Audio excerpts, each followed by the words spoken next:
बीच में सांगानेर से श्रमण संस्कृति संस्थान के अधिष्ठाता डॉक्टर जय कुमार जी जैन पधारे हुए हैं। साथ ही में श्रीमान प्राचार्य अरुण कुमार जी जैन सांगानेर, दोनों का जरा जोरदार तालियों के साथ पहले स्वागत करेंगे। और हम यहाँ के अध्यक्ष श्री अनिल जी कांटा से अनुरोध करेंगे हमारे दोनों विद्वानों का छिपी टोला समिति की ओर से स्वागत। आगरा वाले देख लो, तुम्हारे रतनलाल जी बेनाडा का जो भार है ये दोनों कंधों पर रखा हुआ है, देख लो। बिल्कुल बिल्कुल।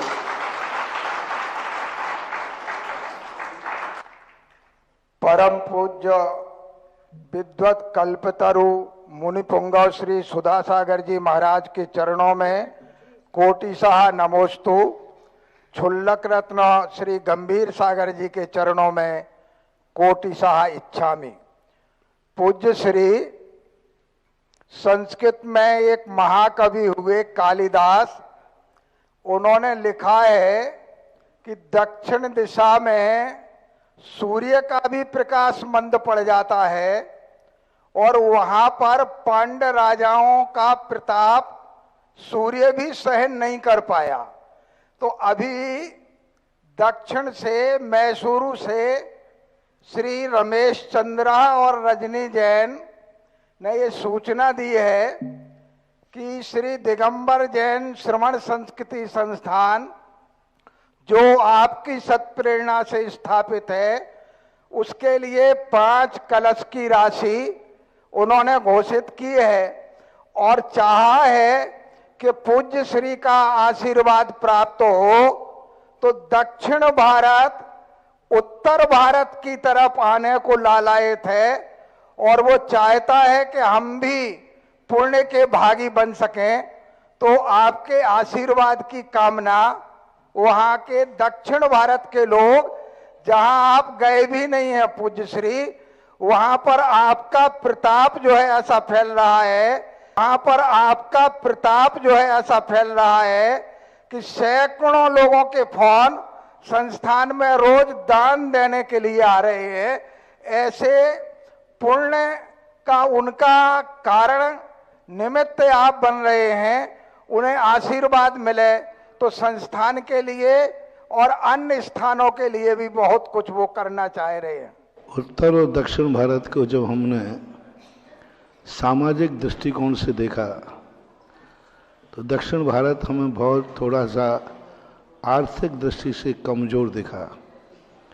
उत्तर भारत बहुत समृद्ध है, क्योंकि दक्षिण भारत के जब भी बाहुबली का कलश होता है, उत्तर भारत वाला प्रथम कलश करता है, दक्षिण भारत उसकी होड़ नहीं कर पाता। और जब भी दक्षिण से कोई बोली आती है तो मैं सबसे ज़्यादा खुश होता हूँ कि अब दक्षिण भी अमीर होने वाला है। दक्षिण भारत में सबसे बड़ी कमी है दान, पूजा, अभिषेक की परंपरा श्रावकों में नहीं है, क्योंकि वहाँ पर मंदिरों में अभिषेक जो हैं श्रावक नहीं करते। वहाँ के उपाध्याय जो आते हैं वही पूजा करते हैं, वही अभिषेक करते हैं और वही उसके द्रव्य को उठा के खा लेते हैं। श्रावकों को अभिषेक करने मिलते ही नहीं, पुण्य कैसे बढ़ेगा? श्रावकों को वहाँ दान देते ही नहीं, पुण्य कैसे बढ़ेगा? किस में दान देवें? और जिस देश में, जिस प्रांत में दान की परंपरा नहीं है वो कभी समृद्ध नहीं हो सकता। आप ये कहें कि महाराज अमीर लोग दान देते हैं, ये आपका मानना बहुत भ्रम है। पहले मैं भी ये मानता था, लेकिन एक क्लिंटन जब भारत देश में आया, उसने भारत की सड़कों पर ये कहा कि यहाँ की सड़कें बहुत टूटी फूटी हैं, ठीक नहीं है, हमारे अमेरिका की सड़कें देखो। तो एक भारतीय व्यक्ति ने प्रश्न किया कि साहब आप लोग बड़े लोग हैं, आपके पास पैसा बहुत है, इसलिए आप लोग की सड़कें ठीक है और हम लोग भारत देश गरीब है। तो क्या उसने गुस्से में आके जवाब दिया, यही आप लोगों की अज्ञानता है। हम अमीर हैं इसलिए सड़कें अच्छी नहीं हैं, हमारे यहाँ की सड़कें अच्छी हैं इसलिए हम अमीर हैं। और उसने सिद्ध किया कि दिल्ली से एक कलकत्ता गाड़ी गई और इस टूटे गाड़ी में गई, उसमें वो गाड़ी मान लो 3 दिन में पहुंचा। 3 दिन में लाखों लोग गए, 3 दिन, और सड़क अच्छी होती तो 1 दिन में पहुंचते। 2 दिन की कीमत लाखों लोगों की कितनी है? गाड़ी टूटी फूटी डैमेज हुई, उसका कितना बजट है? पेट्रोल डीजल ज्यादा लगा, उसका कितना बजट है? व्यक्तियों के 2 दिन की कीमत कितनी है? पूरा हिसाब लगा के बताया। बोलो वहां अमीर हैं इसलिए सड़कें अच्छी हैं कि सड़कें अच्छी हैं इसलिए अमीर हैं? वो जब मैंने पेपर में पढ़ा उसी दिन से मैंने खोजा, क्योंकि मैं तो कोई भी बात पढ़ूं धर्म पर लगा देता हूं। अरे अमीर हैं इसलिए दान नहीं, दान है तो सो अमीर है। जब से मैं गरीबों को खूब कहने लगा, मैं अमीर दान देवे या नहीं देवे, गरीब को छोड़ता नहीं। आप लोग क्या क्या कहते हो? महाराज ये गरीब है। आप हमारे विनोद भैया जब कोई गरीब आ जाए ना, महाराज जी इसका शांति धारा करा दो आप। बोले क्यों? अरे महाराज जी बहुत गरीब है, दया करो। बोले इसको तो नहीं छोड़ूंगा। यदि एक अमीर आदमी आए, महाराज जी अमीर आदमी है, इसको शांति में करा दूंगा फोकट में, लेकिन गरीब को नहीं छोड़ूंगा। गरीब से तो कहूंगा मैं तो जब ही उठूंगा पहले बोली ले, कम की ले, क्योंकि मुझे दुख हो जाता है मेरे उठने के बाद वह गरीब नहीं रहना चाहिए, अमीर बनना चाहिए। और दान देगा तभी अमीर बनेगा। अब देखो दक्षिण भारत में धीरे धीरे समृद्धि आ रही है, वहां मंदिरों में अभिषेक होने लगे। जब से श्रीमन संस्कृत संस्थान आपके बच्चे राजस्थानों में करने पहुंचे हैं, मंदिरों में अभिषेक श्रावक करने लगे, मंदिरों में समृद्धि आ रही है, वहां के लोग दान देने लगे। और यहां तक अभी तक उत्तर भारत का दान दक्षिण में जाता था, अब दक्षिण से उत्तर भारत की तरफ आने लगा।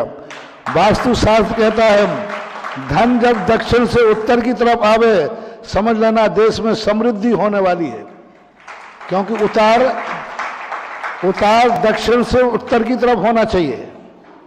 तो लक्ष्मी का ढाल, इसलिए ये जो तुम्हारे पास 5 लाख रुपया बोले महानुभाव ने, ये उन्होंने ये बता दिया कि अब लक्ष्मी का ढाल दक्षिण से उत्तर हो गया, यानी दक्षिण अब समृद्ध होने वाला है। और दक्षिण भारत से मैं कहना चाहता हूं कि मंदिरों में स्वयं अभिषेक करो, स्वयं पूजन करो। पंडितों को उपाध्यायों को पैसा देना हो तो पैसा दे दो, लेकिन भगवान के अभिषेक का अधिकार श्रावकों के हाथ में होना चाहिए। अपने शक्ति प्रमाण दान दो। मैं ये नहीं कह रहा हूं कि तुम करोड़ों दान दो। हमारा एक जैन दर्शन ऐसा है जहां गज मोती भी कम है, डॉक्टर साहब, जहां गज मोती भी कम है और जहां मक्के के दाने भी बहुत है। मक्के का दाना चढ़ाओ तो भी बहुत है और गजमोती चढ़ाओ तो भी कम है। जहां ये बात परंपरा आ जाती है, बहुत अच्छा, उनको बहुत बहुत आशीर्वाद। मैं तो चाहता हूं ये संस्थान में सबसे ज्यादा बच्चे दक्षिण भारत के पढ़े, और दक्षिण भारत के बच्चों को हम VIP व्यवस्था देते, थोड़ा कमजोर भी होता तो कहते चला लो, क्योंकि वहां इनकी बहुत जरूरत है। उन महानुभाव को बहुत आशीर्वाद जिन्होंने इतने अच्छे कार्य की तरफ अपने देश की दिशा मुख किया। और उत्तर भारत में स्थापित श्रमण संस्कृति संस्थान, जैसे दक्षिण भारत में स्थित बाहुबली उत्तर भारत की जनता को दक्षिण में खींचते हैं, इसी प्रकार श्रमण संस्कृति संस्थान दक्षिण के लोगों को उत्तर भारत के बाहुबली की तरफ आकर्षित कर रहा है। बहुत बहुत